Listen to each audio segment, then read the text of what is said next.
you want to create the pitch for your audience. And you can think of pitching to an investor much like a sales process. You want to understand the customers in your funnel. You want to segment them accordingly, and you want to do as much research as you can to learn about their backgrounds and their interests and basically ways you can connect with them.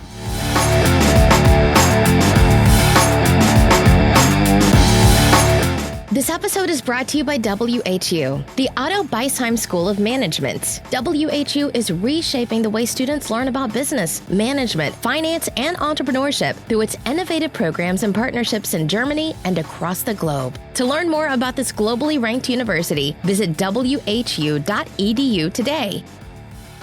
Well, hello, folks. Gerrit here. Welcome back to the Most Awesome Founder podcast. We are back for round 2 of a new format that we're playing with these days that we're calling the Most Awesome Founder Inspiration Sessions.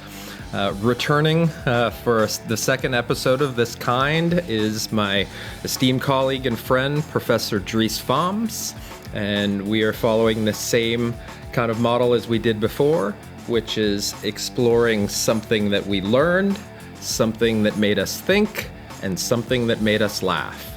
Like the last time, we're each bringing in one topic from each one of these categories and discussing it from our unique perspectives. Professor Faems as a professor of entrepreneurship and innovation, and myself with 20 plus years in the trenches being an entrepreneur. So hopefully we can have some lively debate on these interesting and relevant and time-sensitive subjects, and maybe we can incite some dialogue and you can learn something from it. Coming to you from WHU on the banks of the Rhine River in beautiful Vallendar, Germany. This is the best and most awesome founder podcast. A show about entrepreneurs, innovators, advisors, and educators, and the stories that make them who they are today. Welcome, Dries, back for another episode. Hi. Yeah, man. I really enjoyed doing this last time with you. It was super fun. You brought some really interesting topics to light and made me think of some things that I thought I knew a lot about in a completely different way. I think particularly when you shared the research on accelerators, that you said that made you think. It made me think for the weeks after that, as I've been actively involved in a number of accelerators, really kind of looking at through that lens and seeing things in a different way. So I am excited for what you bring to the table this week. Okay, great. And actually, I brought again 2 academic papers with me. So hopefully I can inspire you again a bit. And challenge me, I think. That's even more ambitious. And so let me immediately start with the first item. So something that made me learn. And I brought with me a paper that was published in 2019 in the Journal of Management Studies. It was authored by Thibaut van Balen, Murat Tarakci, and Ashish Sood. And the title is Do Disruptive Visions Pay Off? The Impact of Disruptive Entrepreneurial Visions on Venture Funding. And we will go deeper into the actual content immediately. But so this is actually a paper that looks how entrepreneurs can use impression management to influence the likelihood of getting funding. So can you actually, when you pitch to investors, use impression management to increase the likelihood that you get funding? Now, again, maybe as a starting point, you as a practitioner, you have pitched quite some time in front of investors. What kind of impression techniques did you apply? Maybe you can just clarify. To me, that's a big word that I think I understand, but what do you mean by impression management? Did you try to twitch in one way your pitch to make it more attractive? Right. In that case, that's a very, very interesting topic, and I think it's one that I talk about with founders quite a bit. because no two pitch decks and no two presentations should be the same. And I was sharing this with one of my founder teams a few weeks ago. They were asking for an example of one of the pitches I did for one of my venture-backed startups. And I went through a folder and I found 70 or 80 versions of this pitch deck. And I did this kind of intuitively, but over the years and the decades since, I learned that it's actually perhaps a best practice, which is you want to create the pitch for your audience. And you can think of pitching to an investor much like a sales process. You want to understand the customers in your funnel. You want to segment them accordingly, and you want to do as much research as you can to learn about their backgrounds and their interests and basically ways you can connect with them, right? So we would go really deep. Of course we would look at their fund, look at their team, look at their portfolio ventures. We'd want to know their ticket size, what types of investments are they doing, debt, are they doing equity, later stage, earlier stage?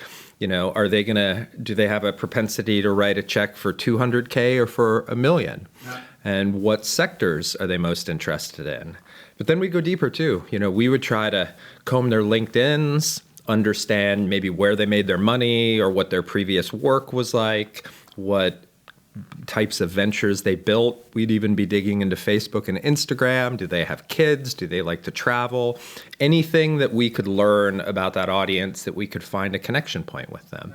And that could be used through the way we presented it, the value proposition, maybe some humor or some initial, even prior to the pitch, finding ways to connect, because I think, and I know I'm rambling and this is your topic, but I think it's so important that we think of investors not as a checkbook, but we think of them as humans, and you want to connect with those humans. Great. So you're actually saying that there should be kind of pitch investor fit. It's a new kind of fit that we have to emphasize, not? Yeah.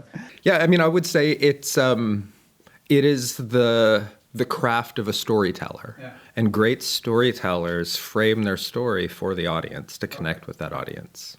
And so framing, I think, is here an important word. And in this particular paper that I brought along, the question is, should you frame your venture in a disruptive way or not? Meaning, should you emphasize when you pitch to investors that your venture is really fundamentally changing the state of the art in the industry? Or should you actually not emphasize that too much and put it in a more conservative way? What would you do?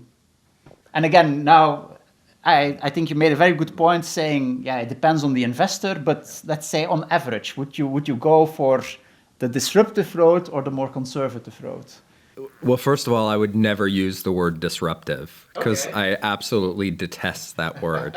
It's one of those overused words like sustainability that don't actually mean anything, So I try to stay away from those things altogether.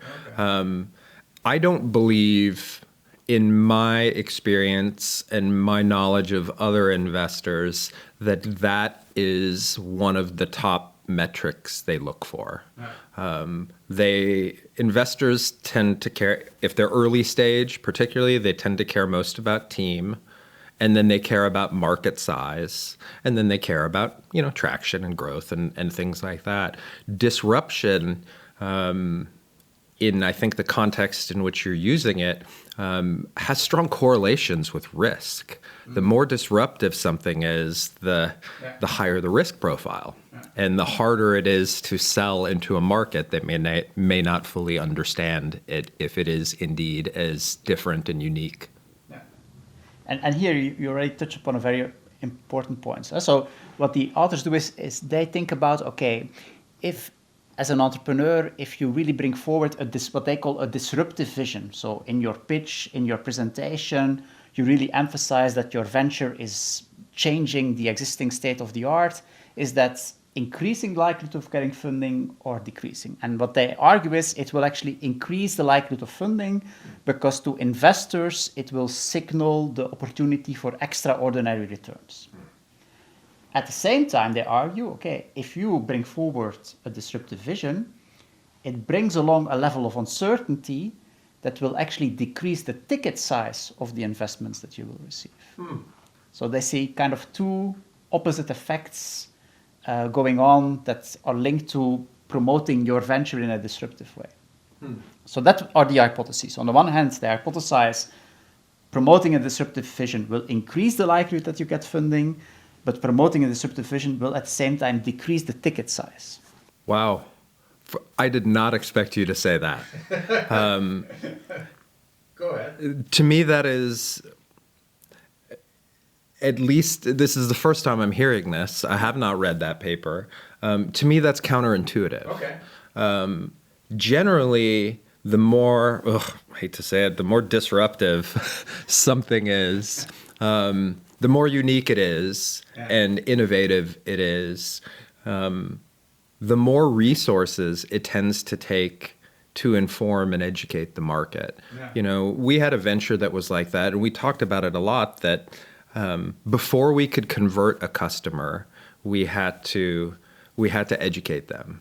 Right. So, and that meant slower sales cycles, larger marketing budgets, more thought leadership, and we required more runway because it was just slower. Yeah. Now, when you think of disruptive technology, you know, especially stuff arising from R&D, those are also, you know, longer cycles and slower developments.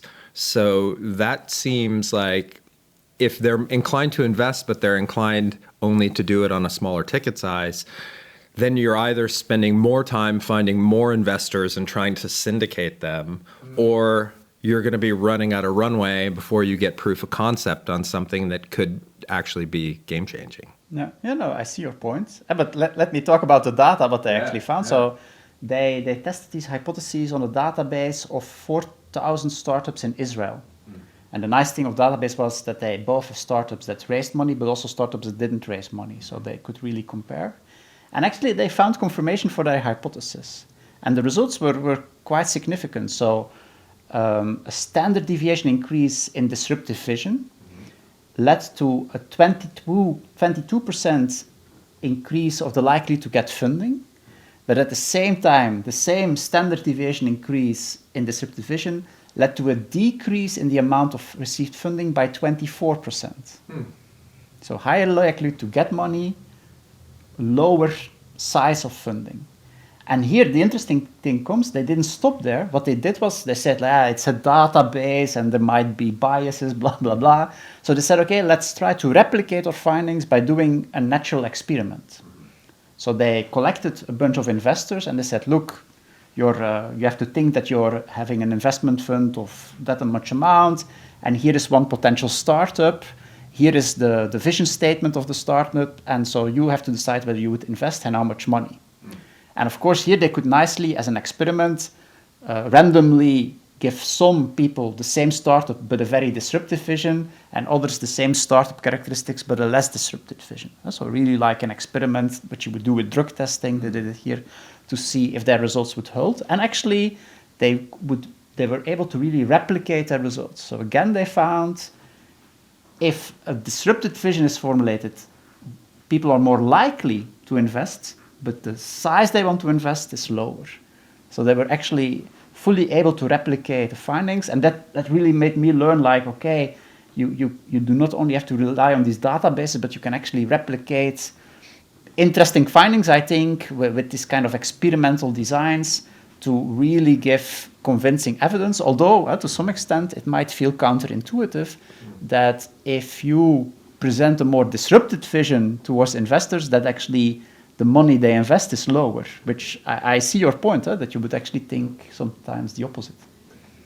So it's interesting that the way they replicated it, because the first thing that came to mind was this like reflexivity bias that would come out of the database, right? Because how do you defining something as disruptive would, in a lot of ways is subjective, of course, but it's a lot easier to define something as disruptive once you know the trajectory that they're on, right? So if you're looking at something retroactively, you're then defining it as disruptive retroactively, and that means it's probably had some probability of success, which means it likely raised some funding. Where the data goes wonky to me is if it was a big success and it raised some funding, but it only raised less funding than market norms, then that I would be fascinated. I would love someone to go back in and tell me how they compensated for that reduced amount of capital. Yeah. Interesting. Yeah, I mean, I'm always interested in papers when the authors kind of say, hey, here are some other gaps, or here's future research that could come out of this. I feel like that's a study that is, I don't know if it says much, but it's thought-provoking, and it to me, it provides more questions than it does answers. And I think what you said at the beginning is a very valid point. I think what kind of vision you want to present towards investors depends on the investor. Right.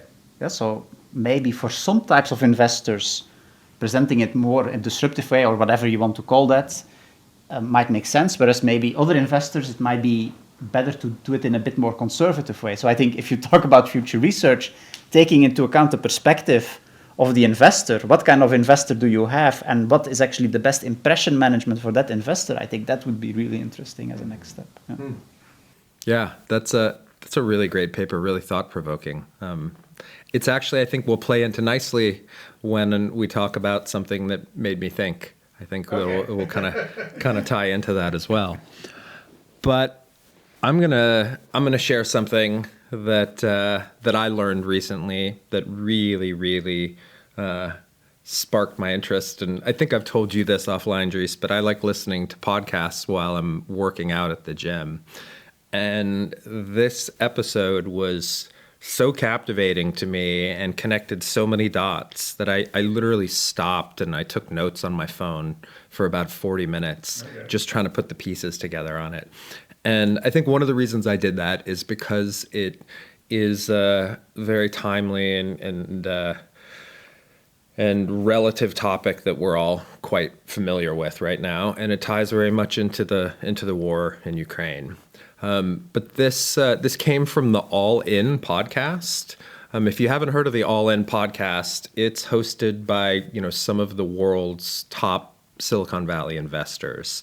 So that's Chamath Palihapitiya. I always say his name wrong. He's ex-Facebook. He built a couple impact funds. He has a hugely successful family office.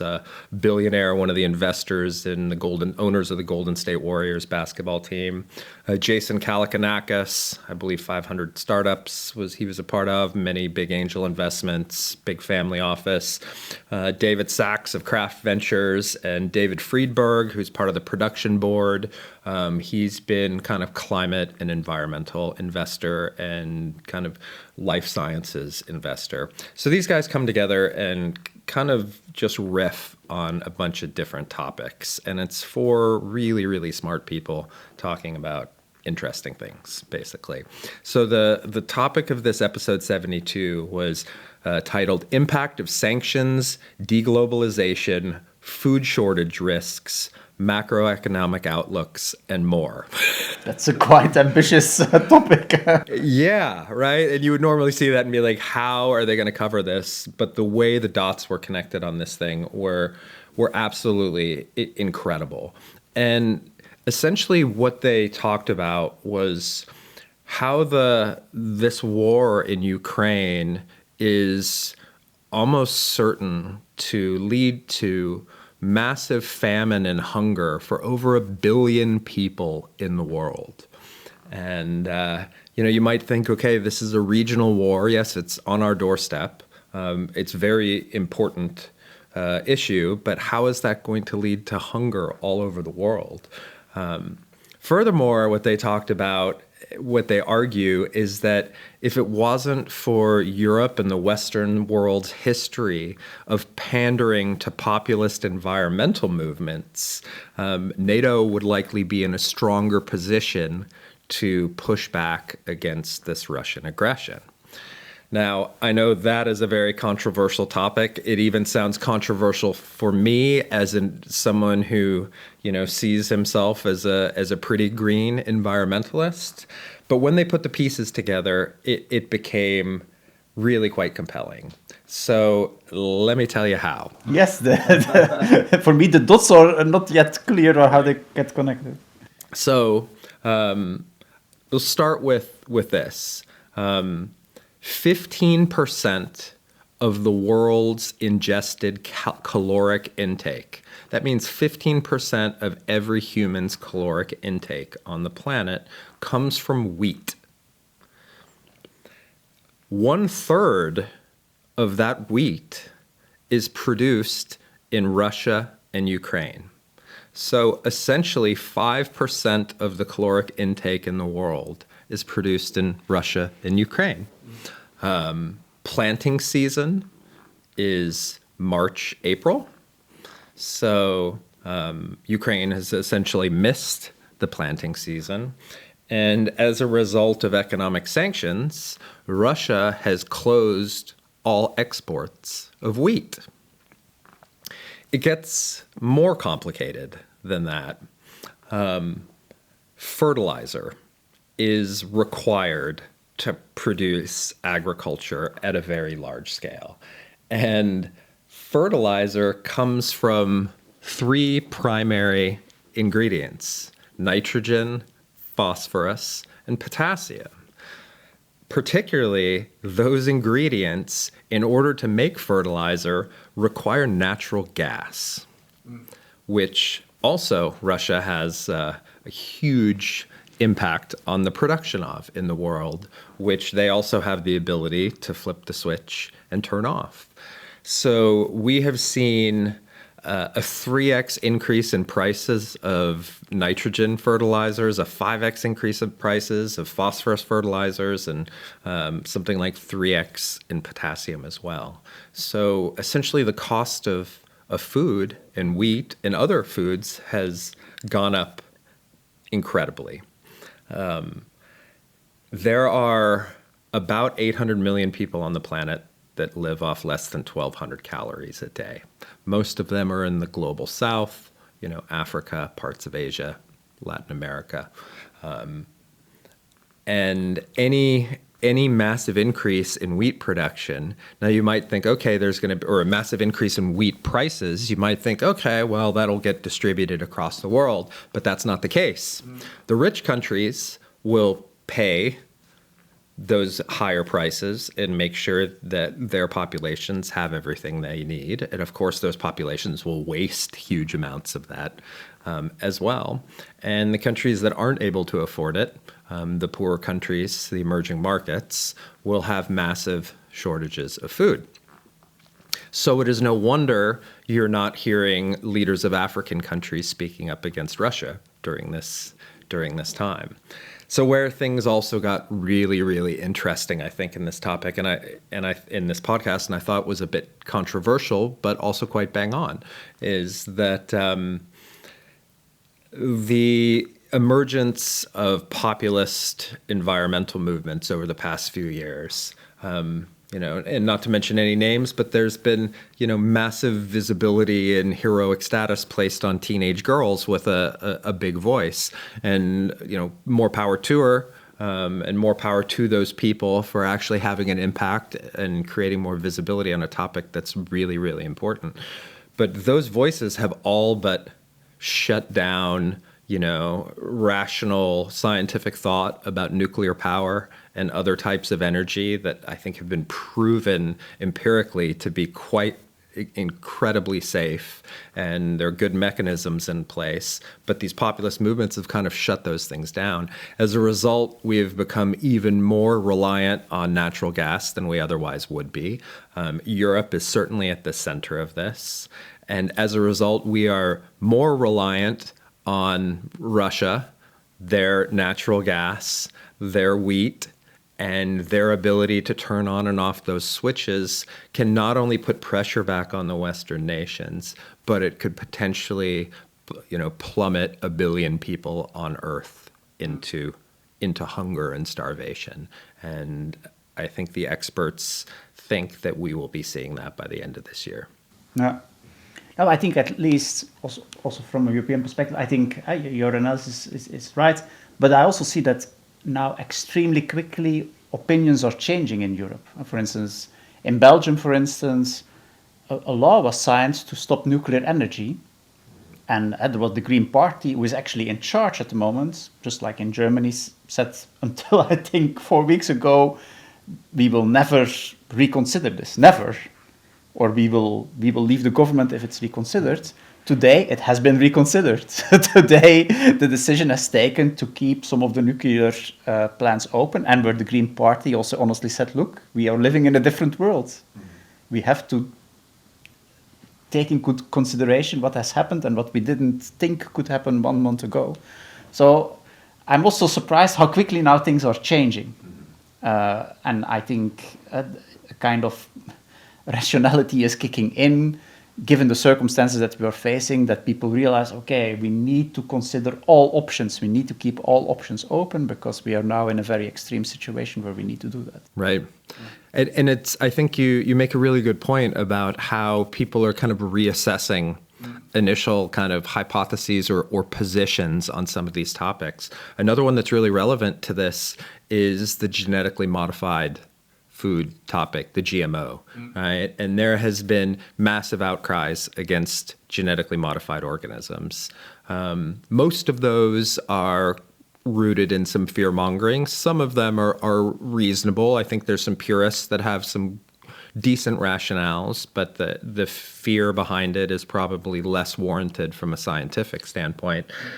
What's interesting is if we had been more supportive of the GMOs that these big companies like Monsanto and whatnot have been researching for decades, we wouldn't have the same reliance on the fertilizers in the first place. But because many countries have essentially outlawed that, we've had now this greater reliance on hydrocarbon-based fertilizers. Interestingly, countries in Europe, Germany included, are now changing their position on GMO and kind of redefining it in a different scope. I wonder if that is because of the macroeconomic conditions or because, science is taking more of a central role to fear, to populist fear.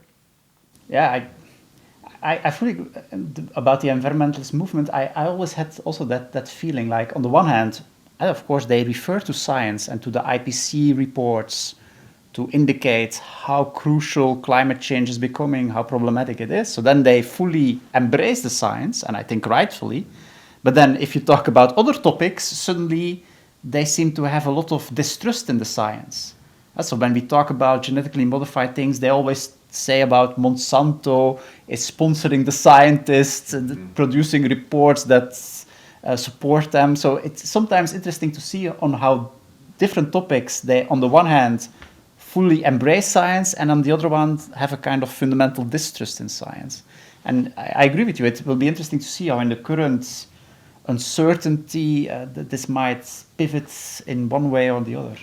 Well, dogma is built on narratives, and if new narratives don't fit our dogmatic beliefs, then we tend to exclude them, right? And I think this is a characteristic of society right now and our echo chambers. If we hear information that doesn't fit the narrative that we want to believe in, we'll discard it and find a different narrative that fits ours. So, but then these circumstances happen, these externalities impact us that kind of force leadership and decision makers to kind of look at things differently. And it'll be interesting to see how some of these populist movements, how they respond to some of these issues when it becomes a matter of environment versus mass famine. And I did my first degree in environmental policy. I was like a deep ecology, hardcore, green, until I went to Africa and lived there for a while in the height of the AIDS crisis. And I'm like, saw all the garbage and the litter and the things like that, and immediately realized, hey, if you're worried about keeping your kids alive, all of a sudden things that may otherwise be important to you aren't. And I think this was actually the last piece that I'll say is the thesis. One of the theses that was part of this conversation is that this conversation about like climate change and sustainability and like at least on the fringes and on the extremes is a very much a northern elite discourse, and it's not so grounded in real world examples. So, you can be a middle class teenager from Scandinavia or Germany or the US and, have these very, very strong values because you're not seeing the other side, in the other parts of the world. And these things, issues like this will bring them to the surface. Yeah, and I think it's one of the crucial challenges that we face as society. How can you solve the environmental issue and at the same time inequality? That's right. I think it creates a layer of complexity that I think we still have difficulties to grasp at the moment. And we've been talking about NIMBY for 40 years, not in my backyard. I mean, pretty much since Rachel Carson's Silent Spring, so 40, 50 years ago, still haven't solved it. But anyways, that made me think. Yeah, it's a big thinking. All right, Dries, or I guess that made me learn. Tell me about something that made you think. And I will bring it back a bit more narrow to a very specific topic, maybe in the broader setting of today, not very crucial, but I found this quite an entertaining piece of research, and it made me think, and I will come back to that at the end. So again, an academic paper, actually a very recent paper, so it's even not in print yet. It has been accepted by the Strategic Entrepreneurship Journal, so it's what we call in print at the moment. And the title of the paper is The CEO Beauty Premium, Founder CEO Attractiveness and Firm Valuation in Initial Coin Offerings. And it's authored by Massimo Colombo, Christian Fish, Paul Momtaz, Silvio Vismara, and these are the four authors that produced this very recent paper. And so this paper looks at what we know as the CEO beauty premium phenomenon. So actually, in different fields, there is quite some research that attractive people, so mainly evaluated in terms of facial attractiveness, that they are more likely to become a CEO. And if you have an attractive CEO as CEO, companies are also likely to secure more funding. Yeah? So that has been shown in different areas. Now, maybe first again, a question to you. Why do you actually think that this premium exists? Why would there be a CEO attractiveness or CEO beauty premium? So I already know a little bit about this from neuroscience. Okay. And it's incredibly deep-rooted as well, like in evolutionary biology. So, and a lot of research has been done in this area on attractiveness, right? And how the ratio of the width to the length of the human face, as well as the symmetry of the face, defines this attractiveness. And there have been studies done on, multiple studies done on like ovulating women and showing them photos of men and like rating their ability to have power or support or nurture or secure and protect and whatnot. And the greater the symmetry, the greater the connection. Interestingly, there were some things of like postmenopausal women didn't have the same responses. So there's a key relationship between attractiveness and mate seeking and the reverse was done with men as well. I shouldn't make it gender one direction. And then there have been a lot of research on leadership, politicians, both in terms of attractiveness, but the other one I've seen stuff about is height as well, and the correlation of height. Unfortunately for me, even though I'm 194 centimeters tall, there's a negative correlation with lack of hair. So baldness reduces that substantially. There are different effects playing at the same time. Yeah, so I'm probably breaking even on that one. But. Okay, yeah. No, and so the authors, they also go through the literature, and they argue that there could be two explanations for this effect. So they argue on the one hand, so why are attractive CEOs of startups more able to raise money than less attractive CEOs? They say, if you look at literature, there are two explanations. One is that actually there's stereotyping. Mm-hmm. So when people see somebody attractive, they will stereotype that person as somebody that is also trustworthy, competent, that is a leader. And because of that, they are more confident in that person and are willing to give the person more money. Yeah? Mm-hmm. So that would be the stereotyping mechanism. At the same time, economists have given another kind of explanation. It's like, okay, when you need to invest in a startup, there's a lot of what we call information asymmetry. Yeah? That's a standard economic concept. I need to invest in you, but I have less information about your startup than you have. So there is information asymmetry, and then I am just trying to find cues about the real value that you have. And if there is not a lot of information, attractiveness of your face might actually act as a signal that will influence my decision making. So if I'm in a very uncertain environment, I don't have a lot of information about your startup, then I will still try for my decision making to rely on certain cues, and your attractiveness might be one of them. That seems like a very irrational actor, though, right? If they're trying to maximize utility in their investment, doesn't that seem like an irrational? It's a bias, of course, but you have to make a decision in one way or another, mm-hmm. And so then that's also what in fundamental psychological research has been shown. If we have limited information, mm-hmm. we try to grasp the information that we have. And if the information is, you have an ugly face, you have a pretty face, even that might actually then influence my decision making. So that's what they're arguing. So then they wanted to find out, okay, which of these two explanations, first of all, they wanted to know, do we see the CEO beauty premium in our study? And they actually have a very interesting context, namely they look at startups that raised money by means of an initial coin offering. Mm-hmm. Mm-hmm. Yeah, so that, I think nowadays it's again a bit less popular, but I think like 4 or 5 years ago, there was really this hype of startups raising money, not in a traditional way, by launching their own cryptographically created tokens, mm-hmm. and that was how they raised money. And so these authors got access to a huge database of startups that have raised money by means of initial coin offerings.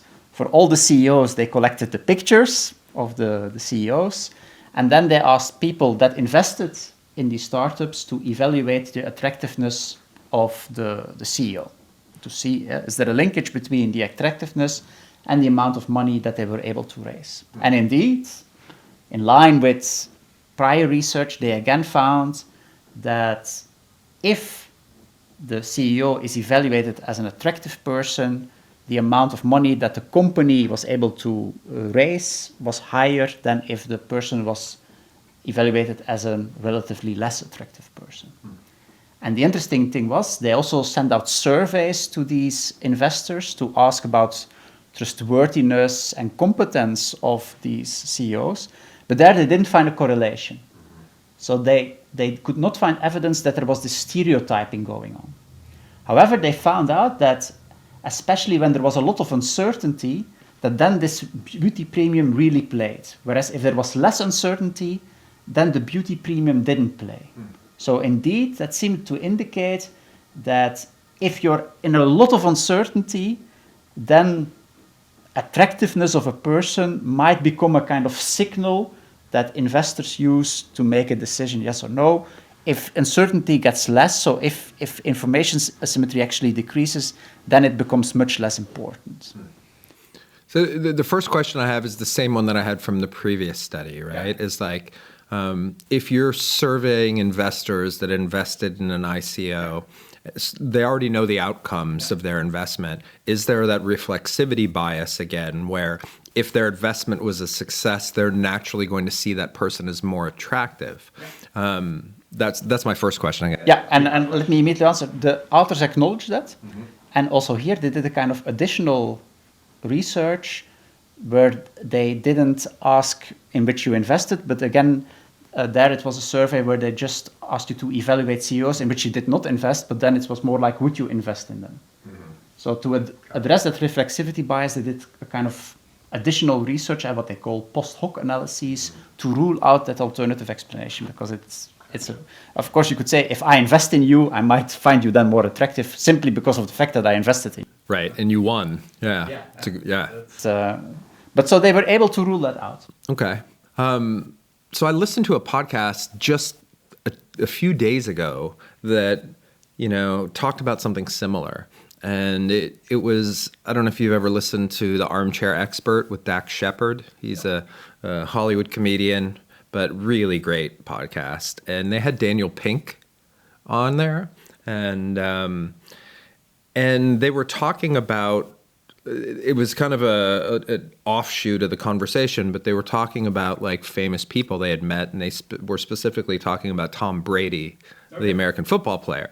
Married to a supermodel, classically handsome fella, and these two straight men were talking about how they were just like blown away by how handsome this guy was when he met them. He's just so unbelievably handsome, and what they realized in their conversation was that a lot of these like top of their game athletes are incredibly handsome. The Michael Jordan or Cristiano Ronaldo's, or really the top of the top. There are some like incredibly beautiful human beings, right? Objectively, I guess, attractive.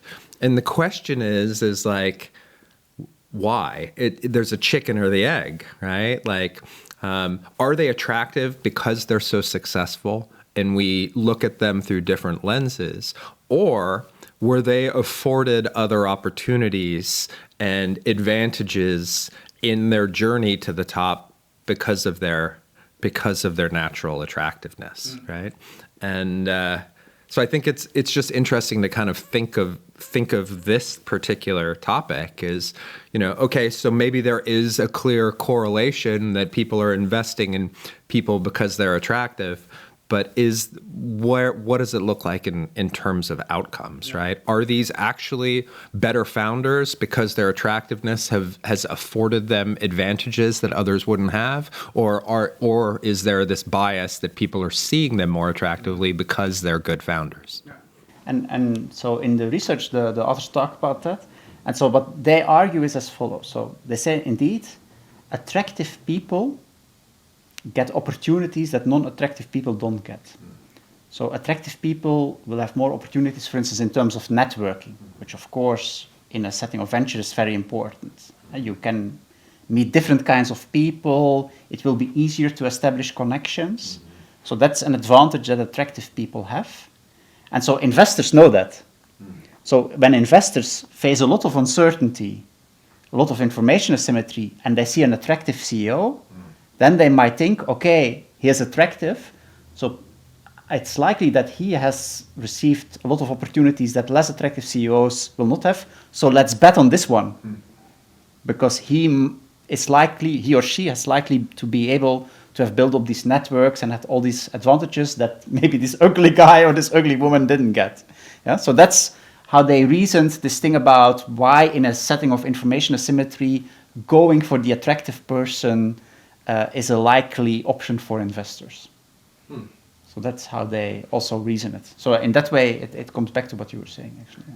So it makes me wonder, do we need to start looking at the issue of diversity and entrepreneurship through another lens as well? That it's, that we're underrepresented, other groups are underrepresented as well if they're not as attractive? So it made me think in a different way, a bit similar, but different. It was like, to me, it made me think, okay, if we know this relationship, why do most entrepreneurs, at least in my perception, do invest so little in attractiveness? If I look at the average entrepreneur in Germany that is raising money, they are not, I have the feeling, if I look at the pictures that you see on LinkedIn and stuff like that, I don't get the feeling that they are investing a lot of time and effort in styling themselves. Whereas actually the research seems to show if you would do that and you would be seen as more attractive, it might actually help you to raise money. And I'm sympathetic to that because I'm also not investing as myself a lot in styling. So I feel very sympathetic for these founders, but it almost seems like that they put themselves in a disadvantage. Which, well, that's interesting when you think about like presenting yourself, you know, and making yourself up. I wonder if that would send a different message, right? Like, you know, if a founder is naturally attractive, maybe these things, and of course that is so subjective. And, you know, if you had, I can only imagine, you know, I spent years working in sub-Saharan Africa where the perceptions of what is attractive is different, you know, being heavier set, different body shapes, different body types are seen as more attractive. You know, in the West, we have a propensity to people that are sun-drenched and tanned, while in the Far East, like pale is the norm. So there's some, you know, is it the symmetry thing? Are there other, you know, you can't dress up symmetry, right? So if this is truly neurological, biological, it doesn't matter like how much what kind of clothes you put on and, you know, how much makeup you put on. It's not gonna. It's not going to work. So yeah, you cannot fake it. You would say. Yeah, that's right. That's a good point. Interesting. Cool. That is one I would never have thought of. Makes me wonder sometimes, Dries, that academics have time to come up with some random shit. All right, I'm going to bring mine. I'm going to bring mine back down to earth a little bit, and. You know, as you know, I had on the last episode, I had Christian Merriman, a founding partner at Cherry Ventures, had a wonderful conversation with Christian. And he brought up a topic that, you know, I was aware of, but I hadn't really thought so much into. And it's the topic of blitzscaling. So he recommended a book, and I was so intrigued by our conversation that I immediately downloaded the audiobook and plowed through it. And that book is, it's called Blitzscaling, The Lightning Fast Path to Building Massively Valuable Companies. And it was written by Reid Hoffman and Chris Ye about 3 or 4 years ago. For those of you that didn't listen to the last episode, maybe I should start by explaining what the concept of blitzscaling is. In short, this is very much an American or historically American model of venture investment. And it's an investment approach that is designed to drive hyper growth in startups. And how do they do that? The thesis is pretty simple. The venture that raises the most money climbs to the top the fastest and can essentially insulate themselves from competitors. So you raise as much money as you can, and you move as quickly as you can. I think most people would agree that the primary KPI for a startup is to move fast as hell. The faster you move, the better off you're going to be. But when you're blitzscaling, you are moving fast with tens or maybe even hundreds of millions of dollars or euros at your disposal. So it is expected that you make big mistakes. You hire quickly, you hire poorly, you try to secure the most amount of talent as possible, you build infrastructure shoddily and sloppily, and you focus solely on growth metrics. You don't even think about P&L. It's not about being profitable, it's how many customers, how much engagement, how many users you can get. This is particularly relevant in highly competitive industries. And one of the examples Reid Hoffman uses as kind of the center of his thesis, which really surprised me about the book and why I decided to bring it up. But, you know, I thought this was really a Silicon Valley model, and Christian had we talked about it and how it's now becoming the norm in Germany, and it's only because of some recent industries that have been hyper competitive. Particularly mobility industries like the scooters, and there's 4 or 5 players that are all competing for market share and trying to get to the top. And more recently, quick commerce, right? Where you've got these companies that have become unicorns in a matter of months, and they're all raising tens or hundreds of millions to try to capture that market share. However, the Blitzscaling model has been renowned in Germany for a long, long time, close to 20 years now. And the pioneers of Blitzscaling in Germany is, another WHU alum, but it's Rocket Internet. So most people think of Rocket as this copycat, incubator venture builder, where they would see business models in the US, they would build them quickly for the German market, and eventually try to sell them to the US. What people don't realize is that was early blitzscaling. So they would build quickly, they would pump it with tons of cash, they would pull in, founders from management consultancy or internally to help them scale it, and then they would rocket fuel it and try to sell it. Interestingly enough, one of the rocket ventures was a big part of this book, which was Wimdu.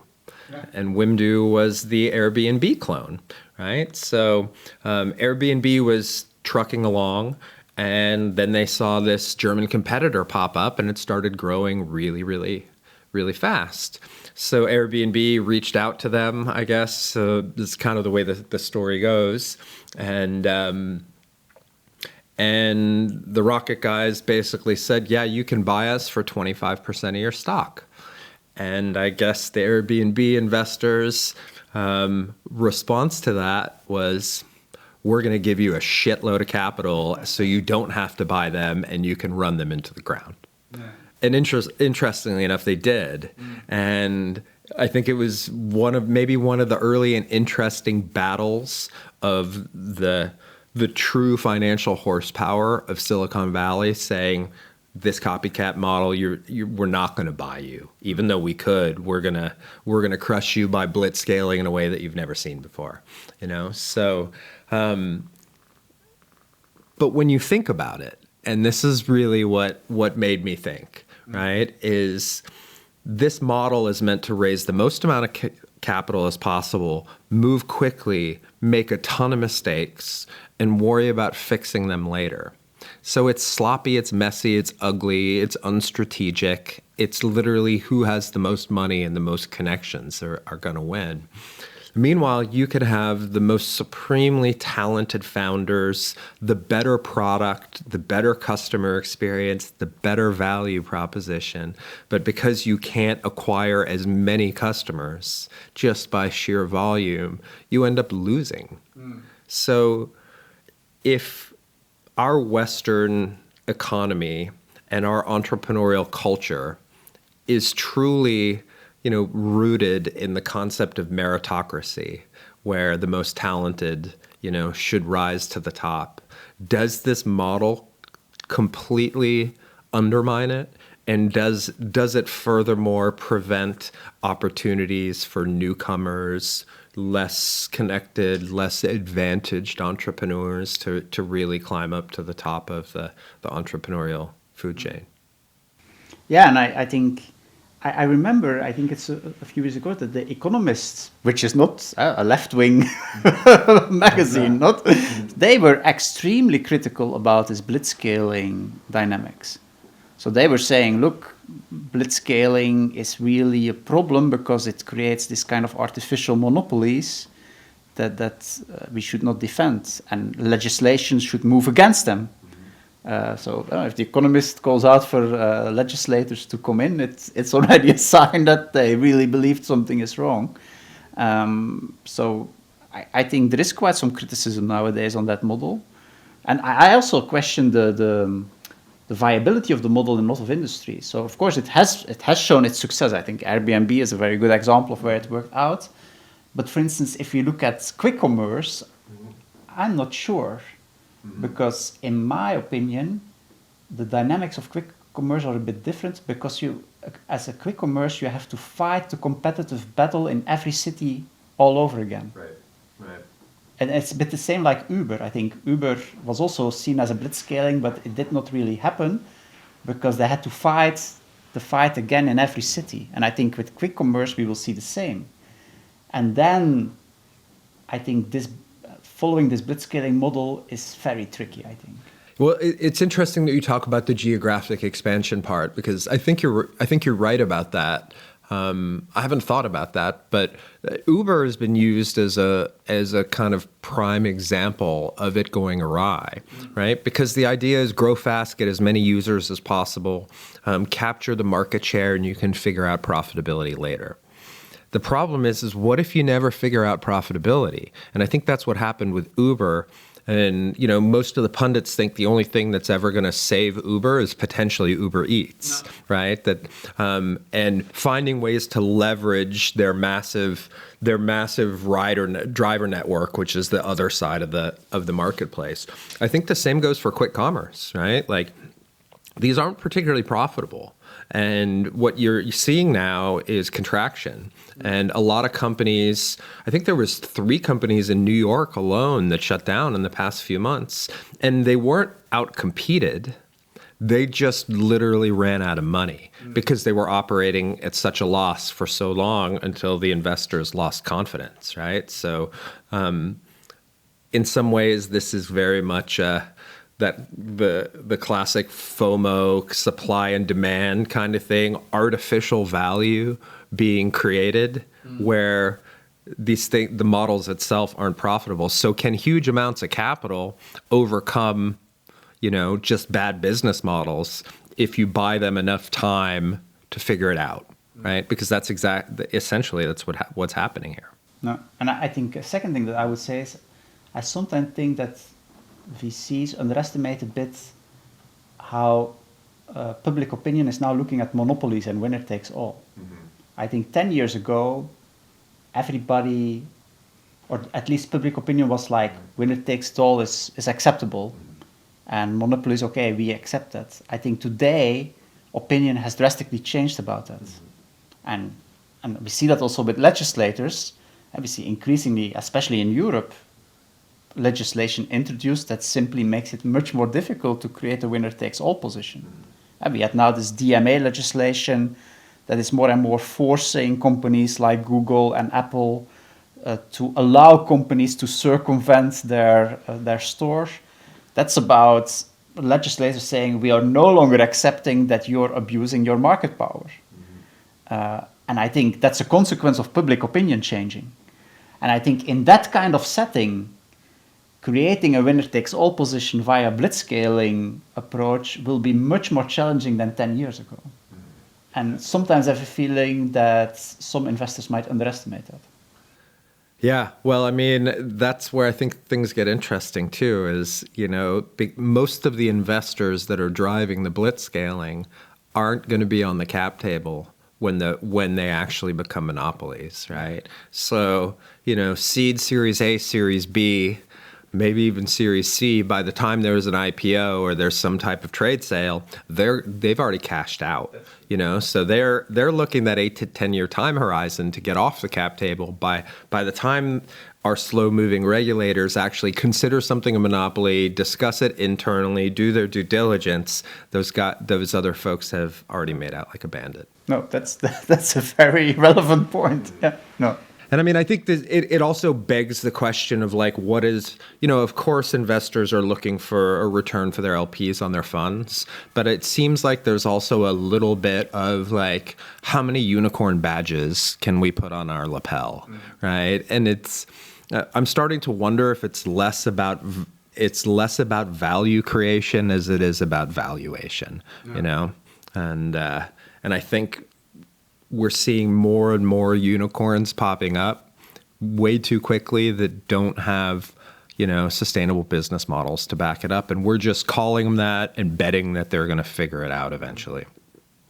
Yeah, and at the same time, again, The Economist, I think, wrote a special report about it. I think it was 3 or 4 years ago. And in these 3-4 years, it only has become more and more. So it's quite interesting to see that the dynamic is still growing so exponentially, despite a lot of people raising questions about it. So well, we're also in a time where there is a shitload of capital, right? And I don't know if you saw, it was one of the topics I thought about bringing up today, and I decided on something else. But like Sequoia just launched an accelerator in London. And that accelerator gives them $1 million. This is pre-everything, right? So, of course, now every Sand Hill Road VC has scouts or offices in Europe. The money is flowing everywhere. There's a ton of it. And, until there is some type of contractive event that happens that slows things down, I think, deal flow is going to go to the highest bidder. Right? And it's less about valuation because for the founders too, the feather in the cap is not what your value, at least in the early stage, it's not your valuation. It's how big are your rounds, right? So if an American VC firm comes in and says, we'll give you a 50 million A round instead of a 30 million A round, like they're taking the biggest amount they can, and then they're going to spend it as aggressively as possible. So we'll see how those all turn out. It's going to be. Do you have a prediction on the quick commerce market in Germany that is crazy right now? Yeah, I think it will consolidate, because I think there's no other option there. Yeah. I will not make predictions on the winner because that would be like a crystal ball. There's a few alumni in there too. So. And even in the ones that are not founded by alumni, quite some WHU people are active. Right. So.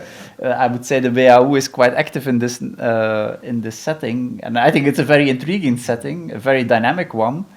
But yeah, consolidation is something I think everybody is expecting at the moment.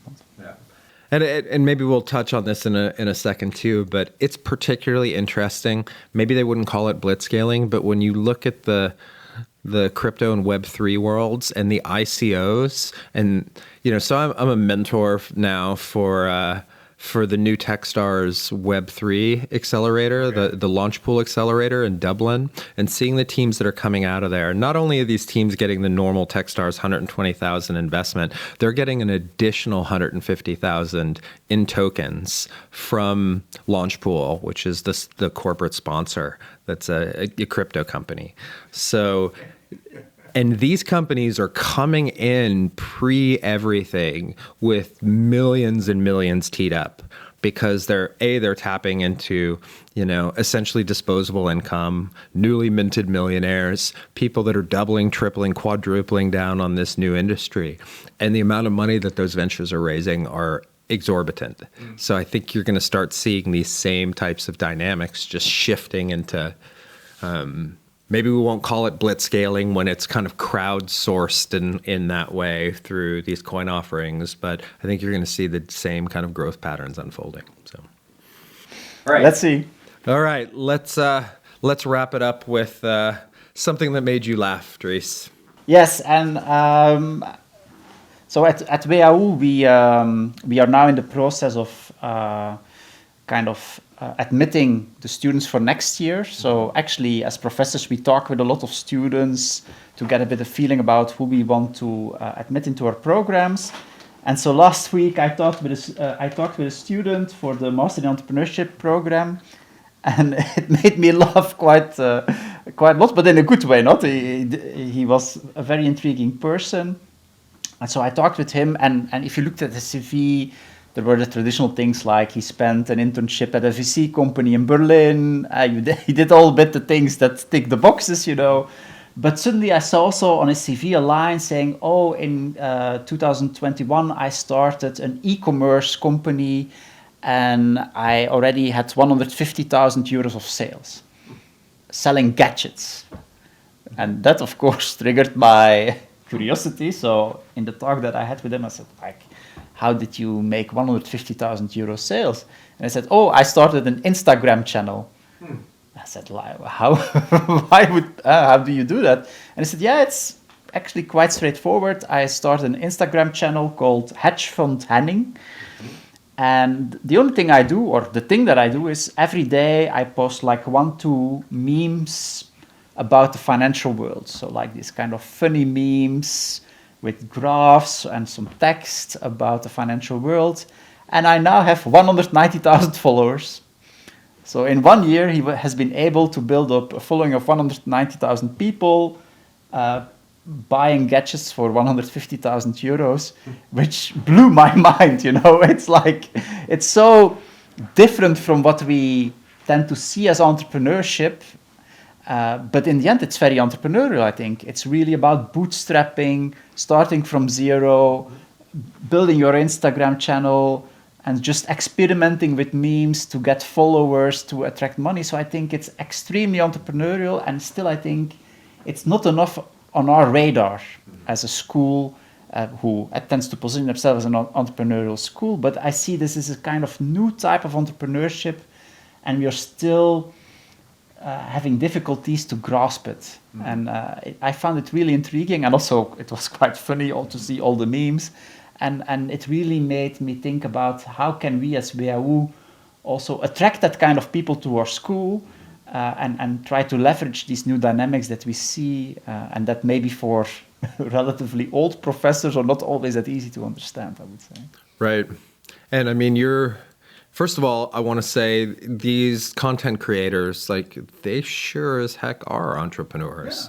Yeah. And it gets really interesting after they build the community on the different ways to monetize it. Like I follow a couple like fitness influencers, for example, and there's a particular Canadian guy who I follow, super interesting, just started putting out YouTube videos.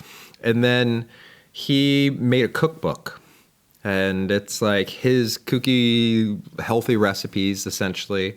And he made it into a PDF document, and he sells it for $100, right? $100. And the guy sold like 70,000 copies. Do the math. Like, it's significant, right? Yeah. And not on top of the YouTube ad revenue and things, which are actually quite small. So it's when they monetize in other ways that get really interesting. The point being is that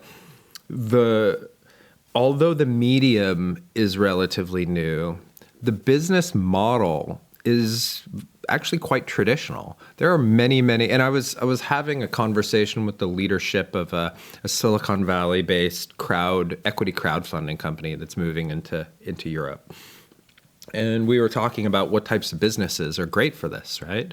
For equity crowdfunding, especially in an era where there's a lot of venture capital available.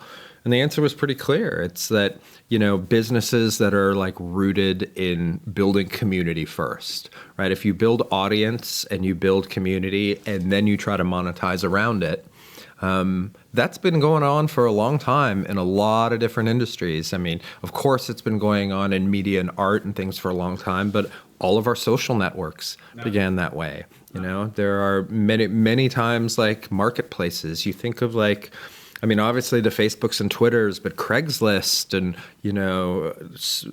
so many different sites started like, we'll get a whole bunch of people together and then we'll figure out how to make money later, And it's about like having the right messaging, connecting people, and or entertaining them. Yeah, and you see even now with the NFTs, the same story. When I talk with NFT founders, they're always talking about this community aspect. So what I see is that they try to invest a lot of energy in building a loyal community around their NFTs because they believe that the community is in the end where they will make the money. And I think that's still an assumption that will needs to be proven. But that's always what I'm very surprised of, that they are often less about the technology, but more about the community aspect of the NFTs. So that's quite an interesting thing. And I think that also comes a bit into your point. Oh, Dries, you set me up nicely for that one. That was bridging. Yeah, that was a good one. That was a good one. So, Web3, NFTs, crypto, smart contracts, like there's so many different components that I've been trying to unpack. I find it incredibly fascinating because I'm a huge advocate of blockchain. I think that is one of the most, I think we talked about this last time, it's one of the most transformative technologies that can have just massive impacts on the world. But just like the early internet, just like many early adopters of technology, I think a lot of these kind of transformative technologies like start with the crap and the opportunists, right? Like the internet was built off pornography. We didn't start figuring out how to like do really cool stuff with it until like the pornographers and the other people like made their money off it. I'm not going to talk about pornography and NFTs or whatnot, although that's an interesting topic within itself, but really talking about the message that we tend to hear from the Web3 community. And I think that's the part that I find kind of funny and maybe a little bit problematic, because the message, the gospel of Web3 is decentralization and democratization, right? Like we are, Web 2 shifted the power and the wealth, to these big companies and these big individuals that took our money and own our data and own our likeness and basically took control. And here's this new technology that's going to take it back. But of course, there's some people in the world, some pretty high-profile people that disagree with that. And, Jack Dorsey speaks out about it quite a bit. And the entrepreneur that everyone loves to hate, Elon Musk, does that quite a bit as well. And that's what kind of made me chuckle. I was looking at some of his tweets on Web3, and a few months back he tweeted, "Has anyone seen Web3? I can't seem to find it." I think alluding to like, is this concept of Web3 a meme within itself? Is it actually something tangible that is creating value or living up to the mission that it claims it's going to do? But then not so long ago, he kind of tweeted a meme that just absolutely made me chuckle. And it was this 3-panel meme that just kind of mocked the concept outright. And in the top panel, the first panel was displayed a picture. It said Web 1, and it displayed a picture of Larry Page and Sergey Brin, the founders of Google. And then the second panel showed, it said Web 2, and it showed Jesse Eisenberg playing Mark Zuckerberg in the social network. And then it said Web 3, and it was a picture of Vitalik Buterin, the co-founder of Ethereum, sitting in a conference in Denver, dressed up as a fuzzy bear. And Musk didn't really explain it, but to me, first of all, the photo's funny. If you've ever seen Vitalik Buterin, he is a very, very thin human being. Doesn't look like he gets a lot of sun. Obviously, an incredibly brilliant mind, just an incredible genius of a man. But sitting there looking pretty downtrodden in a fuzzy bear suit on a stage. But that's what I thought was the hilarious part, is that, this is a very soft-spoken, introverted, deeply technical human being. And here he was on a conference stage, like trying to play the P.T. Barnum showman a little bit. And to me, that was such a great analogy for the proselytizers of Web3, right? And I think what Musk was saying is like, much like cryptocurrency, or at least some cryptocurrency, that this is just an opportunistic marketing game, right? And we're going to create artificial demand through good marketing and creating a cultural movement behind it, where people are going to want something that inherently doesn't have a lot of value. Their artificial demand in wanting it is going to drive up the value, thus making certain players very, very wealthy, and in some cases very, very powerful. And as much as Buterin, as much money as he does donate, he basically donated billions in Shiba Inu coins that were kind of gifted to him and whatnot. But there's just incredible wealth in that space. So the question, I think the underlying message here is, do these Web3 technologies, are they really decentralizing and democratizing, or are they just yet another transfer and, aggregation of wealth and power? Yeah. No, I think the technologists behind this movement, I think they really believed in this power of decentralization. So it's about giving ownership back to the people. You need to be the owner of your data. You need to be the owner of your identity, and let's create a technology that allows people to reclaim ownership. I think if you look at the creation of these first blockchain technologies, I really believe that they they had that fundamental belief. I agree with you that today others have come into the field and have taken up that belief in decentralization as a kind of marketing topic to quickly start raising money for their ventures and stuff like that, so that the underlying fundamental beliefs of the initial founders of this technology are becoming more like a marketing story and no longer a fundamental belief. And the question is, what will become the most dominant power? At the moment, I fear it looks that it might become the marketing story and less the fundamental belief.